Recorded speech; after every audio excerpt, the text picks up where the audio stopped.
Je m'appelle Thérèse Bonnefaller, je suis belge mais je vis à Paris depuis un certain nombre d'années et je travaille dans la mode là-bas. J'ai commencé mon parcours, je me suis un peu égarée au début, j'ai fait des études de droit mais après j'ai atterri là où je voulais dans la mode. Et petit à petit, au fil des années, j'ai travaillé dans des maisons de luxe, plutôt à des postes autour du retail et du marketing, pour arriver plus autour de la communication dans la mode. Ces dernières années, j'ai été ce qu'on appelle managing editor d'un magazine de mode qui est belge à l'origine, qui s'appelle A Magazine Curated By. Et donc, propos est d'inviter pour chaque numéro un créateur de mode différent à présenter tout son univers. Et suite à ça, j'ai été un cran plus loin dans ce qui m'intéressait vraiment, à savoir aussi le lien entre la mode et la musique. Et du coup, aujourd'hui, donc, j'ai cofondé avec le compositeur Alice Orpheus un studio de music branding qui s'appelle Studio Ingmar. On fait de la composition pour des marques, pour toutes sortes de clients, soit pour du digital, donc ça va être des pubs, des campagnes, ou des événements comme des défilés de mode, mais on fait aussi des expositions. Voilà, toutes sortes de créations et d'habillage sonore. À côté de ça, dans la mode, je donne des conférences. J'analyse plusieurs aspects, surtout autour des défilés de mode, parce que voilà, mes différentes activités m'ont permis de voir de très près comment ça se passe. Et c'est vrai que c'est un événement qui fait beaucoup parler de lui, le défilé de mode, les Fashion Week. Même pour ceux qui travaillent pas dans la mode, c'est partout, surtout dans une ville comme Paris, mais pas que. C'est très présent aussi en Belgique. On a beaucoup de créateurs belges qui sont en France d'ailleurs. Donc voilà, j'analyse ce phénomène-là. Et puis je fais moi-même de la musique en tant que chanteuse. Donc j'ai associé toutes ces casquettes-là, on va dire.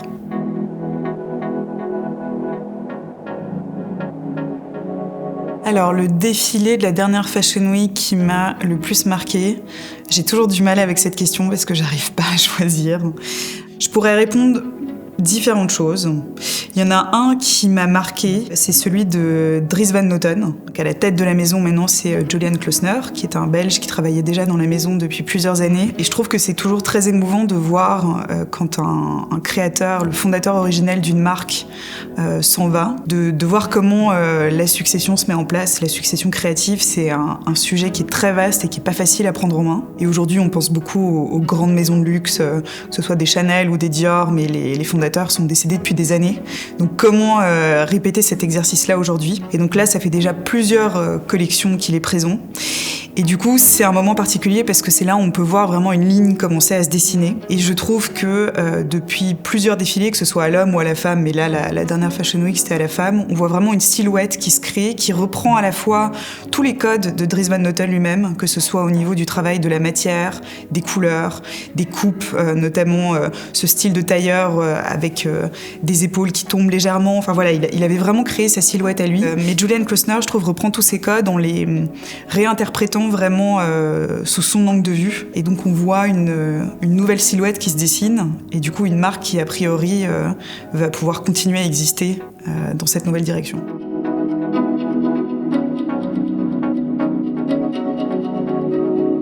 Alors la question du body positivisme, c'est une vraie question.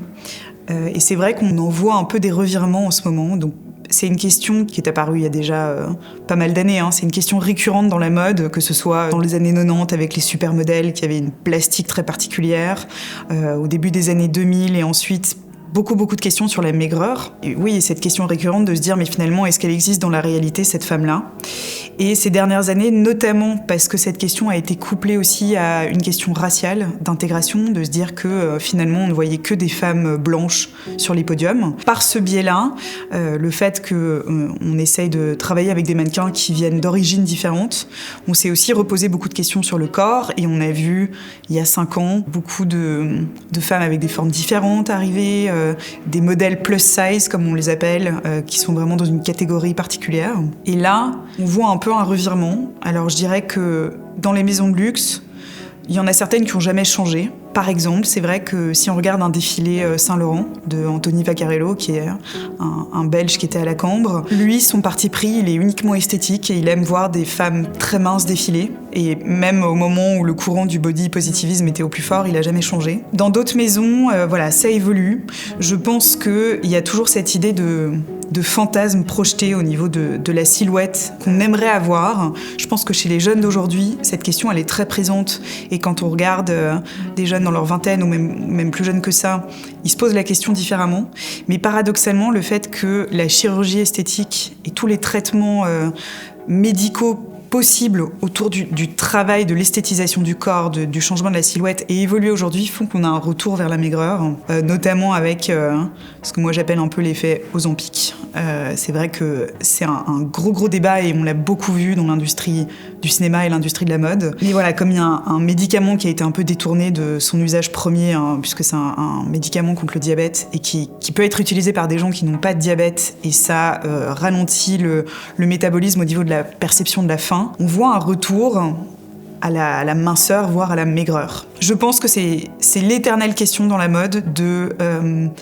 à la fois, la mode s'inspire de ce qu'elle voit dans la rue. Donc on a vu des créateurs, je pense par exemple à Jean-Paul Gaultier dans les années 80, qui était inspiré aussi par des corps différents. Et en même temps, la mode elle-même impose ou propose, ça dépend comment on le vit, à la rue ses propres codes.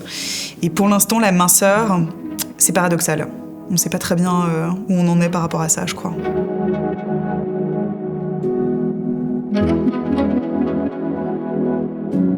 C'est vrai que quand on lit des extraits du Système de la mode de Roland Barthes, qui s'est beaucoup intéressé à cette dualité assez contradictoire de la femme réelle et la femme telle qu'elle est projetée, notamment dans l'industrie de la mode, dans tout le système de communication qui existe autour, les magazines papier à l'époque, qui existent encore aujourd'hui, mais finalement, aujourd'hui, on peut le voir aussi beaucoup sur les réseaux sociaux. Je pense que cette contradiction... moi, à titre personnel, je la vois encore. Je ne sais pas à quel point elle a évolué. On n'analyse plus la femme sous le même prisme, mais le prisme d'aujourd'hui la coupe toujours, je pense, un peu en deux, en fonction de quelle femme on parle exactement et où elle se trouve. Mais en tout cas... voilà, si je regarde juste mon exemple et des femmes que je connais autour de moi, je pense qu'on est toutes partagées entre ce qu'on est réellement, notamment physiquement, et ce que la société, à travers l'industrie de la mode, nous renvoie de la manière dont nos corps devraient être, la manière dont on devrait incarner la féminité, ou pas, avec un discours féministe aujourd'hui qui est beaucoup plus assumé qu'avant, ou en tout cas beaucoup plus large qu'avant. Je sais pas, c'est intéressant. Alors, j'ai pas de réponse... précise à cette question-là. Ce que je trouve intéressant, c'est de regarder peut-être la manière dont ça a évolué pour les hommes. Parce que peut-être qu'au moment où Roland Barthes écrit sur ce sujet, il s'intéresse vraiment à cette question-là sur la femme. Et moi, ce que j'ai observé, c'est que ces dernières années, les défilés hommes et la place de la mode dans la catégorie homme a pris beaucoup de place. D'ailleurs, aujourd'hui, les Fashion Week hommes sont presque tout aussi convoitée et importante que la femme. Et puis on a ces phénomènes de défilés où on voit et de l'homme et de la femme défiler ensemble. Et du coup, tout d'un coup, les hommes se retrouvent sous des injonctions qui peuvent être parfois un peu paradoxales aussi, assez fortement, en fonction de leur intérêt pour la chose ou non, de là où ils se trouvent. Et on voit des évolutions. Je veux dire, je pense qu'aujourd'hui, une des industries esthétiques les plus importantes, c'est celle des implants capillaires. Et ça concerne plus les hommes que les femmes. C'était intéressant aussi, mais le dernier défilé de Demna Gvasalia, qui vient d'arriver chez Gucci après 10 ans chez Balenciaga, a fait beaucoup parler de lui parce que justement les hommes et les femmes, puisque c'était un défilé qui ramenait les deux silhouettes en même temps, qu'on a vu défiler, étaient plutôt des silhouettes minces, assez toniques, donc ça pose de nouveau toute la question du body positivisme. Mais en tout cas, c'est la première fois qu'on voyait un défilé où les vêtements étaient adaptés aussi à des silhouettes masculines qui font beaucoup de musculation. Puisque ce qu'on voit, c'est que quand les hommes sont beaucoup plus musclés, leur tour de taille n'est pas forcément différent, mais leur tour de cuisse l'est. Et donc sur des tailles classiques, en fait, soit c'est trop large à la taille, soit c'est trop serré aux cuisses. Et du coup, ça veut dire qu'il y a aussi cette injonction qui existe pour les hommes maintenant. Donc voilà, j'ai pas de réponse définitive à apporter là-dessus, mais je pense que oui, cette injonction, elle existe. En fait, je conclurai juste comme ça, je pense que on s'est un peu fait avoir parfois aussi, parce que sous couvert de se dire qu'aujourd'hui on relâchait un peu la pression par rapport aux standards auxquels la femme doit répondre, qu'on était beaucoup plus à l'aise dans notre corps, il y a aussi toute cette mouvance du bien-être, du healthy comme on dit en anglais, mais qui aboutit en fait à des silhouettes toniques, minces, avec une belle peau, en bonne santé, par un autre biais. Mais du coup, l'injonction, elle revient quand même un peu aussi, quoi.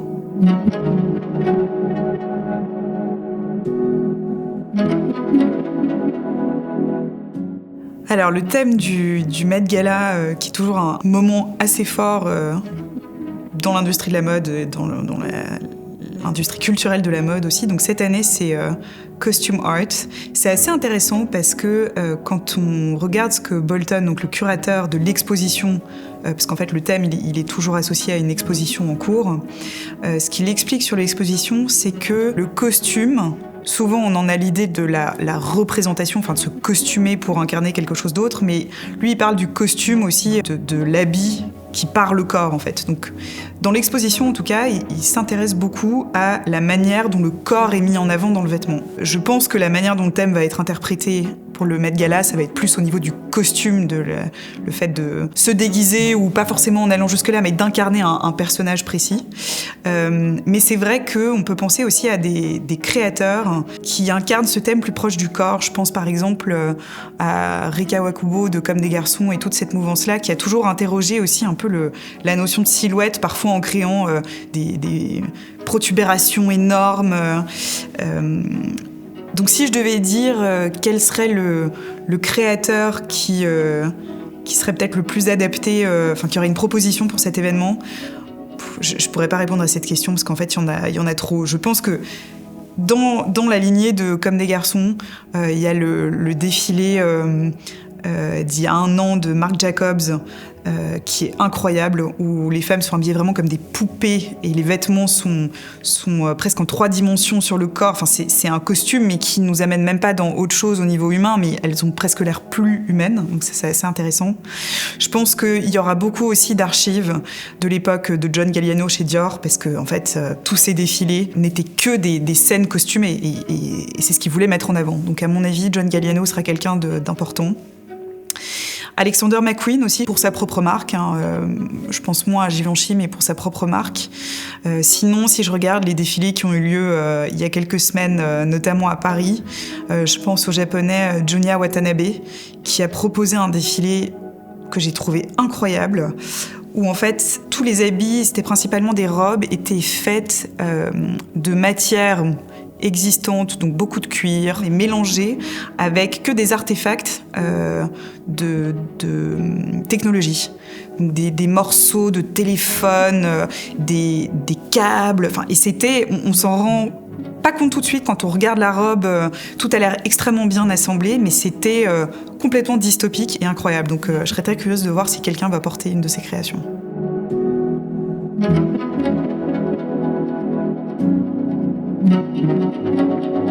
Donc c'est vrai qu'en ce moment, il y a beaucoup de réflexions dans l'industrie de la mode de la place que prennent des personnalités du monde de la tech, comme on dit, notamment les Bezos. Jeff Bezos et sa femme Lauren Sanchez, qui sont donc les mécènes principaux du Met Gala cette année.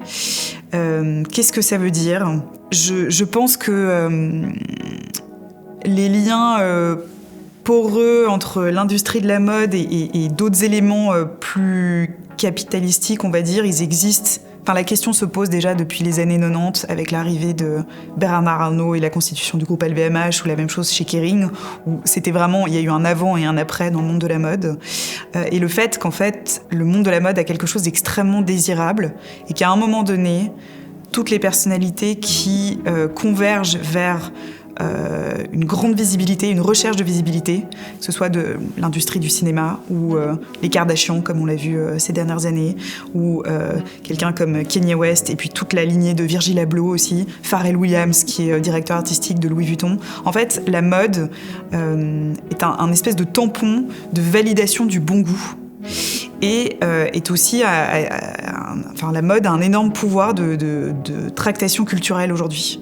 Parce que c'est un monde, le monde du luxe et de la mode, qui a de l'argent, beaucoup d'argent. Donc on voit qu'il y a des liens avec l'industrie culturelle, que ce soit évidemment le monde de l'art. On pense à toutes les fondations privées de ces fondateurs ou propriétaires de grands groupes. On pense aux liens avec le monde du cinéma, Saint-Laurent qui produit des films. On pense aux liens avec la musique. Et du coup, aujourd'hui, pour quelqu'un comme Jeff Bezos, de ne pas en faire partie, On se souvient il y a quelques années de sa tentative de lancer une partie mode sur Amazon qui n'a pas vraiment pris, parce qu'en fait, c'est pas les mêmes codes, et qu'en général, toute plateforme de mode a quelque chose d'extrêmement désirable et que l'identité de Amazon ne correspondait pas. Mais la place de cette industrie n'a fait que grandir, donc c'est inévitable pour moi que des mastodontes de la tech veuillent en faire partie et veulent se faire valider. Et donc, oui, quelque part, on peut se dire que c'est transactionnel. Si on met le bon billet, on pourra être estampillé culture mode sur son bulletin.